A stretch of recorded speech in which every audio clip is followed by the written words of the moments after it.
और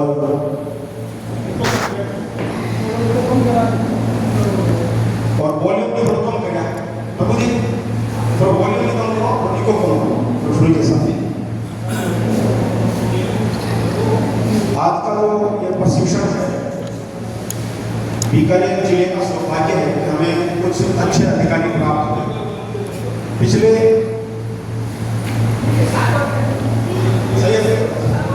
पिछले 7 सालों में हमें अनुदान लेते हुए 9 साल से अनुदान ले रहे हैं। पहले 2 साल अनुदान था जो हमारा वो ऑफलाइन था और हम ऑफलाइन आवेदन किया करते थे। 2021 के बाद में ये सारी प्रक्रिया ऑनलाइन हुई।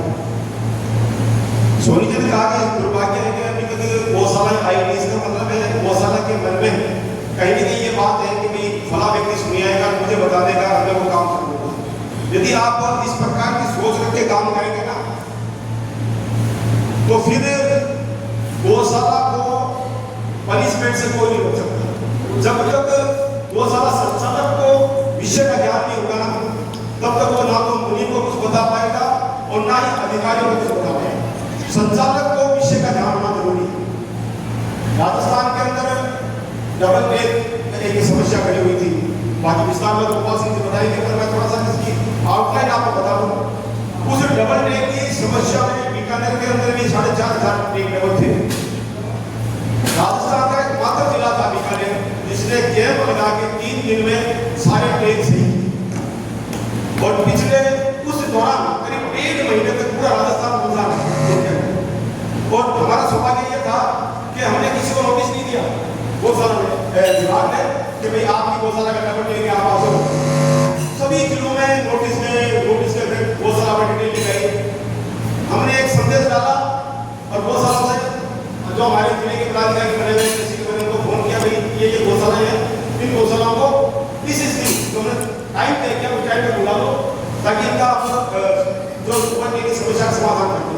तो गौशाला नहीं, उनका समाधान 2.5 दिन में समाधान हो गया। उसका कारण क्या था? एक तो ऐसी दवाई जो हमारे संगठन बनी है उन संगठन की सक्रियता, दूसरा विभाग की भी हमारे साथ सक्रियता, और सबसे अच्छी बात है कि अधिकारियों ने यह सोचा कि हम उनको नोटिस देंगे, नोटिस के बाद में गौशाला आएगी, मीडियम हो जाएंगे, उससे अच्छा है कि हम फोन करेंगे, गौशाला को रजिस्टर लिखा जाएगी, बेड के काम करवा देंगे। ये व्यवस्था है।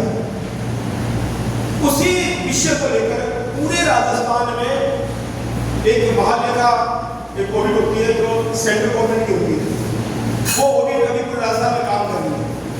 ये जो बैठ कर करेगा, जो मुझे उद्देश्य था हमारा वो ये था कि हम आपको ये पहले बता दें कि भविष्य में आपके साथ में क्या घटना होने वाला है। यदि हम सावधान नहीं होंगे तो उस ऑडिट ने राजस्थान के 6 जिलों में 20 करोड़ रुपए की वसूली निकाली है गौशाला से। और आज उसी विषय को लेकर हम जोधपुर हाईकोर्ट जाएंगे। अभी गंगानगर से कुछ अधिकारी आएंगे, अपने पदाधिकारियों के साथ मैं जोधपुर जाऊंगा उसी विषय को लेकर। गौशाला का जो महाधिकारी ऑडिट है, उस ऑडिट में 2021 से लेकर 2025 तक के सारे bill, voucher, tax register, Excel sheet सबकी जांच करनी है। और उस जांच में जहां कोई गौशाला फंस जाएगी उसकी वसूली हो जाएगी। गंगानगर के अंदर अनुदानित 78 गौशालाएं हैं, उसमें से अधिकांश गौशालाओं की वसूली निकाल चुकी है। हनुमानगढ़ में निकाल चुकी है, चित्तौड़ में निकाल चुकी है, जयपुर में निकल चुका है। तो वो नंबर 6-7 जिलों को एक बेंच बना करके वो भी काम कर रही है। तो वही नंबर हमारा भी आने वाला है। आज नहीं तो 15 दिन बाद आएगा। उससे पहले हमें आज एक संकल्प लेकर जाना है। जिन लोगों का रिकॉर्ड छोटा मोटा नहीं 19-20 है, कहीं ना कहीं मान लीजिए या आपके पास में रिकॉर्ड आपने कहीं रख दिया, रख के भूल गए, व्यवस्थित है रिकॉर्ड आपका, तो वो सारा रिकॉर्ड आप व्यवस्थित कर लें आज जाओ और अगले 1 सप्ताह में टारगेट पे काम करें कि मुझे मेरे 21 से लेके 2025 तक का कंप्लीट रिकॉर्ड मेरे पास में टेबल में होना चाहिए। उसमें क्या क्या चाहिए? एक रजिस्टर, हाजिरी रजिस्टर, 4 चार्टी का रजिस्टर, और जो आपने ऐसे रिपोर्टें लगाई है वो सारी ऐसे रिपोर्टों की कॉपियां उसके साथ हो। जिन ऐसे रिपोर्टों में जो बिल लगे थे, वाउचर लगे थे, वो रिपोर्ट आपके पास हो। और प्रत्येक वर्ष की ऑडिट आपके पास में उसके साथ एक फाइल बनाकर आप रखेंगे, ताकि यदि ये ऑडिट आती है और आपसे वो डॉक्यूमेंट बुलाती है, तो ऐसा ना हो कि हम कैसा इसका दो रिपोर्ट हमारे पास नहीं, हमारे पास अभी समय है और इसको टारगेट पे समय को हम पूरा करेंगे। अगले 7 दिन में हमारे सभी गौशालाओं का रिपोर्ट अपनी टेबल पर होना चाहिए, कार्यालय में होना चाहिए, ये रिपोर्ट हमारे पास है। यदि नहीं मिल पाएगा तो हो सकता है कि आपके साथ में मुश्किल खड़ी हो। जब एजी की ऑडिट वाले ऑडिटर आपसे कागज मांगेंगे कि बना समय का फला साल का वो कागज चाहिए, यदि आपके पास में नहीं हुआ तो आपके लिए दिक्कत खड़ी हो सकती है। तो इसका प्रमुख उद्देश्य आज आप पहला ये काम करें। दूसरा जो बहुत महत्वपूर्ण है और इसमें कोई भी अदरवाइज भी ना नहीं, जो मैं बात करने जा रहा हूं, बीकानेर के अंदर जब भी आपका कोई काम करे तो गौशाला संचालक स्वयं उस कार्य को लेकर जाए, किसी मुनीम के रूप से उस काम को नहीं छूटे। ये नहीं करे कि मुनीम जी जाएंगे वो काम करेंगे और गौशाला संचालक आपके घर पर बैठा रहे। इससे दो नुकसान है। एक तो मुनीम हमें पूरी बात नहीं बताता हुआ क्या है, भाई वहां कमी क्या थी। यदि मान लो मुनीम की कोई कमी थी तो मुनीम अपनी कमी को थोड़ी बताएगा कि मेरी ये कमी नहीं थी, इस कारण से आप अनुदान में दिक्कत है, ये तो पता नहीं लगा एक्चुअली कमी क्या है। और वो वैसी कमी को बार बार करेगा तो दिक्कत हो जाएगी। तो ये बात। दूसरी बात क्या होगा जो सबसे महत्वपूर्ण है, वो राजस्थान के अधिकांश जिलों में इस कारण से भ्रष्टाचार हो रहा है। गंगानगर में तो गंगानगर नागौर मैं नाम लेकर बताऊंगा आपको, वहां पर तो 6 से 7 लाख रुपए गौशाला को रखकर वसूली की जाती है। अगर आप नहीं दोगे तो आप अनुदान नहीं मिलेगा। और जैसा कारण क्या था, बीच में जो मध्यस्थी मुहिम होती संचालक पता नहीं था। होता क्या है, किसी विषय में आप किसी भी चाहे आप गौशाला संचालक है, संचालक का मालिक है, किसी भी विषय को लेकर जिस चीज का हमें आवश्यकता है उस चीज को प्राप्त करने वाला व्यक्ति जाके किसी से बात करेगा ना तो सामने वाले की मांगने की हिम्मत नहीं होगी। गौशाला का संचालक अगर जाके किसी अधिकारी को ये कहेगा कि सब हमारे गौशाला कमी बताओ तो ये कमी है, सब वही हो जाएगी। वो आपको ये नहीं कह पाएगा ऐसा आप दे दोगे आपका ये काम। ये हमें आज के बाद में कहाँ पकड़ोगे, चाहे वो आपका कितना भी अच्छा मुनीम क्यों ना हो और पूरा काम मुनीम कर रहे हैं, पर आपको ये चीज ध्यान में करके लानी है ताकि भविष्य में आज का अधिकारी हमारे पास अच्छा, हमारा सरकारी अच्छे अधिकारी हमारे पास है, हो सकता है कल उसी प्रकार का अधिकारी तो अन्य जिलों में वो आ जाए और यहाँ पर भ्रष्टाचार शुरू हो जाए। इस विषय का हमें बहुत गहराई से ध्यान करना है।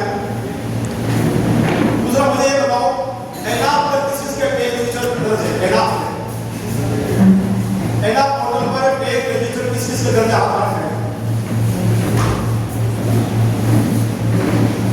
अच्छा चलिए, हाँ सर, एनाप पर दर्ज है टेक रजिस्टर ना, तो मैं बोल रहा हूँ ध्यान के काम करिए।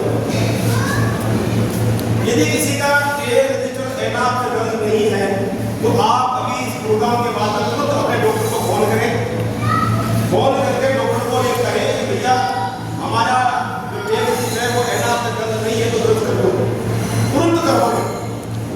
जो ये अपना 1 अप्रैल से लेकर 31 जुलाई तक का अनुदान है वो हो सकता है हमें एनाप पे मिले, एनाप पे जो टेक दर्ज है हमारे उस पर ही वो अनुदान मिले, ये हो सकता है एक बात। दूसरी बात, जो ऑडिट आती है उस ऑडिट ने भी यही किया, वो भी एनाप पे दर्ज टेक के आधार पर ही अनुदान देने की बात कर रही है। वो ये कह रही है, उसने मेरा बनाया ना, तो मेरा इसी बात का बनाया गंगानगर में कि आपके 2021 में एनाप पर मान लो 100 टेक थे और आपने अनुदान 150 गोवंश का दे दिया टेक रजिस्टर के अनुसार, तो वो आपने रद्द किया। आपको 100 गोवंश का अनुदान लेना चाहिए, इसलिए 50 गोवंश का जो अनुदान है उसके पैसे वापस। जैसे मैंने ये घटना करी अभी किसी सर्वे में, डॉक्टर ने एनाप पे दर्ज उस गौशाला में 1286 गोवंश, डॉक्टर ने एनाप पे दर्ज अपने टेक के अनुसार 1035 गोवंश लिख दिया। उस संचालक का मेरे पास फोन आया, उसने मुझसे पूछा भाई साहब क्या करें? मैं कहा ये सब बहुत बड़ा मिलती है, ये क्या हो गया है, इसके पीछे टिप्पणी करवा दो। फिर उसने टिप्पणी कराई, डॉक्टर खुद ये कहता है कि इसके पास में टेक लगे हुए 1286 गोवंश है, वो खुद तस्दीक कर रहे हैं, परंतु उसने एनाप पर 1035 गोवंश लिख दी। अब क्या है कि इसमें गलती तो डॉक्टर की थी, क्योंकि एनाप की ना तो आईडी काम है डॉक्टर का और उसके कंपाउंडर का। गलती उनकी थी, काम ज्यादा उसकी गौशाला। इसलिए जैसे ही आज का प्रोग्राम हमारा समाप्त हो, समापन के बाद में आप सभी अपने अपने डॉक्टर को फोन करेंगे, उससे पूछेंगे भैया हमारा तो टेबल का इस बार वो आपने एनआर में दर्ज कर दिया है, नहीं किया है तो आप अपने टेबल से की फोटो कॉपी निकाल उसको दे दो, फोटो दे भैया तो दर्ज कर दो। ये हमें करना है, अन्यथा क्या होगा, अगली बार अनुदान में जो हम चाहते हैं उस अनुदान नहीं मिलेगा। तैनात के बाद में जो मुख्य चीज हमारी गौशाला के अंदर जो सर्वे होता है ना, सर्वे के अंदर जब डॉक्टर आता है,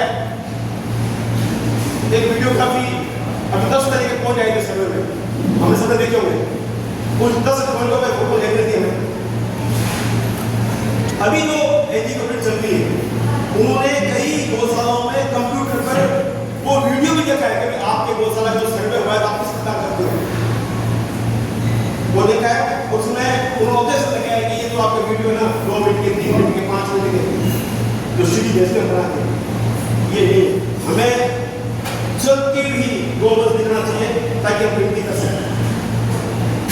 ढूंढी की फोटो क्यों मांगी उन्होंने, ध्यान आपको भाई 10 जगह फोटो भेजने के लोगों, ये खान पर गाय गिरी ढूंढी, छाया में गिरी है, पानी की छड़ी में गाय गिरी है, तो ढूंढी की फोटो क्यों मांगी थी? उनका एक तरीका था कि कोई भी जन्म में का व्यक्ति एआई से उसकी गिनती करेंगे। अब आपने मान मेरी गौशाला में 200-250 गोवंश है और मैंने 300 गोवंश भरवा दिया और डॉक्टर ने भी विभाग में यहाँ कितने लिख दिया। अब वो फोटो है जो खींची और हमने कोई ऐसे स्थान पर फोटो खींचना भूल गए, भाई आगे कुछ इतनी बड़ा आ रहा है, अगर फोटो नहीं आई उसने एआई से वो गिनती कर ली और गिनती आपकी 150 आई तो आपको 150 का अनुमान मिलेगा। ऊपर से भी ये तो हमारे लोग यहाँ से फीड करके भेज देंगे, क्या भैया जो हमारे पास रिपोर्ट आई है सर्वे की, आपकी सर्वे की रिपोर्ट के अनुसार ही हमने आपका रिपोर्ट वहाँ भेज दी और गाँव पर बैठे लोग भी हमारा अनुमान काट सकते हैं। तो इस विषय को क्योंकि सरकार का ये जो तरीका बदला है काम करने का, उसके भी सबसे बड़े जिम्मेदार हम लोग हैं। अभी बिल वाउचर के साथ में जो एक्साइज रिपोर्ट है ना, उसके साथ में बिल वाउचर भी जाएंगे। तो जिन्होंने एक्साइज रिपोर्ट में जितने बिल हम लगाते हैं, 10 लगाते हैं, 20 लगाते हैं हमारे अनुदान के अनुसार, उन सबके साथ में एक अपने को जितने भी बिल है उसके वाउचर वो साथ में फोटो के साथ में लगाई करेंगे, तब हमें अनुदान मिलेगा। भैया चल रहा है ये नहीं मिलेगा, अपने डायरेक्टर ने हमें ये कहा कि एक बार इसको करो कैसे, कारण क्या है इसमें भी हमें कुछ बहुत से समझदार लोगों ने क्या किया, एक एग्जाम रिपोर्ट जैसे टाइप होता ना, जैसे अनुदान का समय नजदीक आया, एक आंकड़ों में एग्जाम रिपोर्ट बनाई और अपलोड कर दी। जब उसके बिल मांगे गए, विभाग ने जांच की ना, तो उसके मांगे कोई मानो बिल में कोई कमी थी, कोई पॉइंट में कमी लगी, उसके जोड़ में कमी लगी, तो उनका भी आप बिल की फाइल लेके आओ, मिला करना है, बिल हो तो भाई। तो ऐसी बहुत सी गौशालाओं में कमियां निकली ना, तो सरकार ने ये किया कि क्यों लाइन से बिल मांगा जाए, ये अच्छा नहीं। और उन्हें ये काम क्यों नहीं कर रहा, उसकी भी दोषी गौशाला है और गौशाला बहुत बड़ी दोषी है।